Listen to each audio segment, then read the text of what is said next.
Assalamualaikum warahmatullahi wabarakatuh. Perkenalkan, nama saya Sylvia Hakiki Oktarina, NPM 20310108 dari kelompok 12. Di sini saya akan sharing time bersama Laboratorium Anatomi Fakultas Kedokteran Universitas Malahayati. Di sini saya akan membahas beberapa klinis. Yang pertama, klinis salpingitis. Definisi dari salpingitis atau pelvic inflammatory disease atau PID atau juga biasa disebut dengan radang panggul adalah terjadi inflamasi pada tuba Fallopi. Hampir semua kasus salpingitis disebabkan oleh infeksi bakteri, termasuk penyakit gonor dan chlamydia. Salpingitis juga merupakan salah satu penyebab umum terjadinya infertilitas pada wanita, sehingga apabila tidak ditangani dengan segera, infeksi secara permanen dapat merusak tuba Fallopi sehingga telur setiap siklus menstruasi dilepaskan tidak dapat bertemu dengan sperma. Yang kedua, etiologi. Dulunya, salpingitis dianggap hanya bisa disebabkan etiologi penyakit menular seksual, yaitu Neisseria gonorrhoeae dan juga Chlamydia trachomatis. Setelah dilakukan pengambilan spesimen dengan laparoskopi, ditemukan terdapat etiologi lain, yaitu yang pertama, patogen cervix, yaitu Neisseria gonorrhoeae, Chlamydia trachomatis, dan Mycoplasma genitalium. Yang kedua, patogen bakterial vaginosis, Peptrosterococcus sp, Bacteroidetes sp, Laptorhizia sp, hominis, Ureaplasma urealyticum. Yang ketiga, patogen respiratori, Haemophilus influenzae, Streptococcus pneumoniae, Streptococcus grup A, Staphylococcus aureus. Yang keempat, patogen enterik, Escherichia coli, Bacteroides fragilis, Streptococcus grup B. Yang ketiga yaitu patofisiologis. Patofisiologis salpingitis disebabkan oleh Neisseria gonorrhoeae, Chlamydia trachomatis, Gardnerella vaginalis, Escherichia coli, Prevotella bifida, Mycoplasma hominis, Ureaplasma urealyticum, Haemophilus influenzae, Streptococcus sp, dan Bacteroides sp. Terjadinya penyakit radang panggul atau PID akibat gonorrea atau chlamydia umumnya lebih sering ditemukan pada fase proliferatif dari siklus menstruasi, yang menyebabkan mukus serviks lebih tipis dan terjadi kontraksi peristaltik dari uterus sehingga cairan bergerak ke arah sefalik. Tindakan yang melibatkan serviks dan uterus seperti pemasangan intrauterine device atau IUD, biopsi endometrium, serta dilatasi dan kuretase juga dapat menyebabkan terganggunya peran serviks sebagai penghalang mekanik dan meningkatkan resiko salpingitis. Yang keempat, epidemiologi. Data epidemiologi menunjukkan bahwa salpingitis merupakan salah satu penyebab penyakit ginekologis paling umum dan juga menjadi salah satu penyebab infertilitas. Secara global di Inggris, 33,6% wanita kelompok usia 35-44 tahun pernah mengalami penyakit radang panggul atau PID, dengan 16,1% mengalami minimal satu episode salpingitis baik terdiagnosis atau tidak. Di negara Amerika Serikat, sekitar 1 juta wanita setiap tahunnya mengalami salpingitis, paling sering pada rentang usia 15-25 tahun.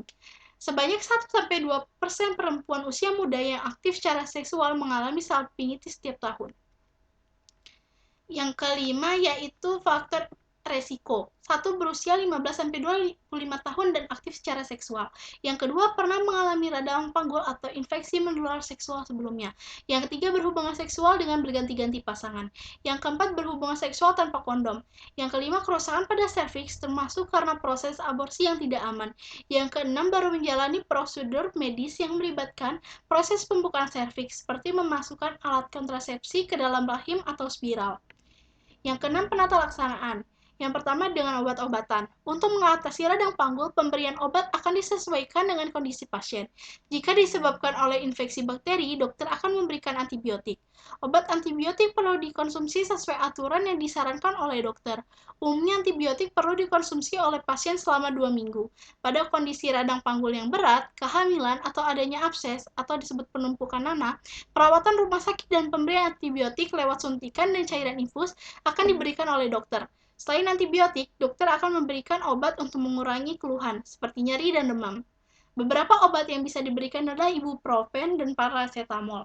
Yang kedua, operasi. Prosedur operasi dilakukan jika terjadi abses pada radang panggul. Selain itu, operasi juga dilakukan jika abses pecah atau berpotensi untuk pecah. Operasi bisa dilakukan dengan menyedot, mengeluarkan, dan membersihkan cairan abses. Yang ketiga, tidak berhubungan seksual. Pasien dianjurkan untuk tidak berhubungan seksual selama masa pengobatan untuk mencegah penularan penyakit ke pasangan. Selain itu, pasangan seksual pasien juga disarankan untuk melakukan pemeriksaan meski tidak mengalami gejala penyakit. Tujuannya sama, yaitu mencegah potensi penularan yang berulang.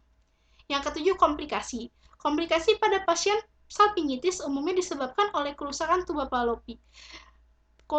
Komplikasi dapat terjadi akibat tingkat infeksi yang tinggi dan penanganan penyakit yang lambat. Beberapa komplikasi yang dapat terjadi akibat salpingitis adalah hidrosalping, infertilitas, dan kehamilan ektopik. Komplikasi lainnya adalah infeksi ovarium dan rahim, infeksi pasangan seks, dan abses pada ovarium. Selanjutnya yaitu prognosis. Prognosis dari salpingitis bergantung pada usia dan faktor risiko pasien, namun kebanyakan pasien sembuh dengan baik. Yang kesembilan, pencegahan. Yang pertama, jangan berhubungan seksual dengan berganti-ganti pasangan. Yang kedua, gunakan kondom saat berhubungan seksual. Yang ketiga, periksakan kesehatan rutin jika memiliki resiko tertular infeksi menular seksual. Yang keempat, konsultasikan pilihan dan rencana penggunaan alat kontrasepsi dengan dokter. Yang kelima, bersihkan area kemaluan dari depan ke belakang dan jangan sebaliknya.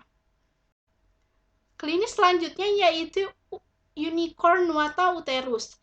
Definisi unicornuata uterus merupakan malformasi rahim di mana rahim terbentuk dari satu pasangan saluran Mullerian, sedangkan ductus Mullerian lain tidak berkembang atau hanya dengan cara sederhana.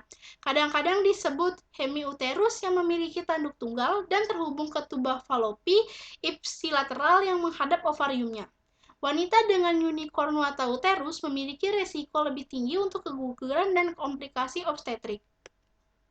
Etiologi, rahim biasanya terbentuk selama embriogenesis oleh fusi dari dua saluran Mullerian. Jika salah satu ductus tidak berkembang, hanya satu ductus Muller yang berkontribusi pada perkembangan uterus, rahim ini mungkin tidak berkembang terhubung ke struktur Mullerian di situs yang berlawanan.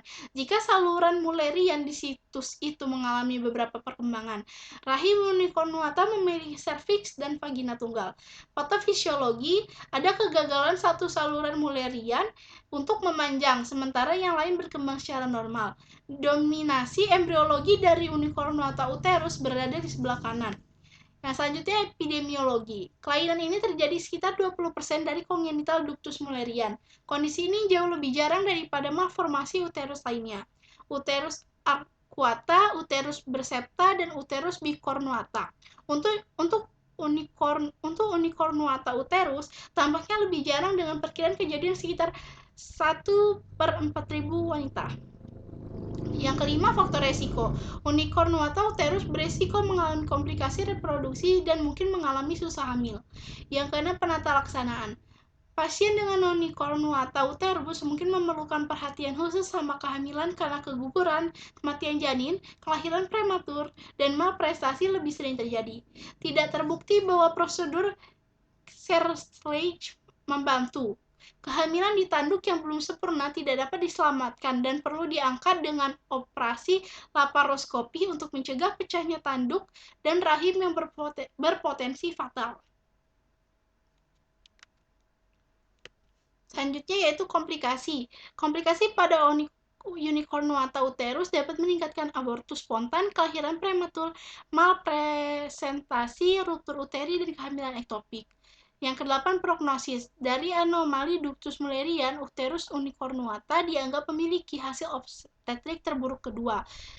Terburuk dengan uterus bersepta. Tingkat aborsi spontan dilakukan berkisar antara 4-62%, angka kelahiran prematur yang dilaporkan berkisar 10-20%, tingkat kelangsungan hidup janin adalah 40%, kisar 38-57%. Untuk pencegahannya sendiri, sejauh ini belum diidentifikasi cara apapun untuk mencegah hal ini terjadi atau faktor resiko potensialnya. Demikian yang dapat saya sampaikan. Semoga apa yang saya sampaikan ini bisa bermanfaat. Kurang lebihnya saya mohon maaf. Assalamualaikum warahmatullahi wabarakatuh.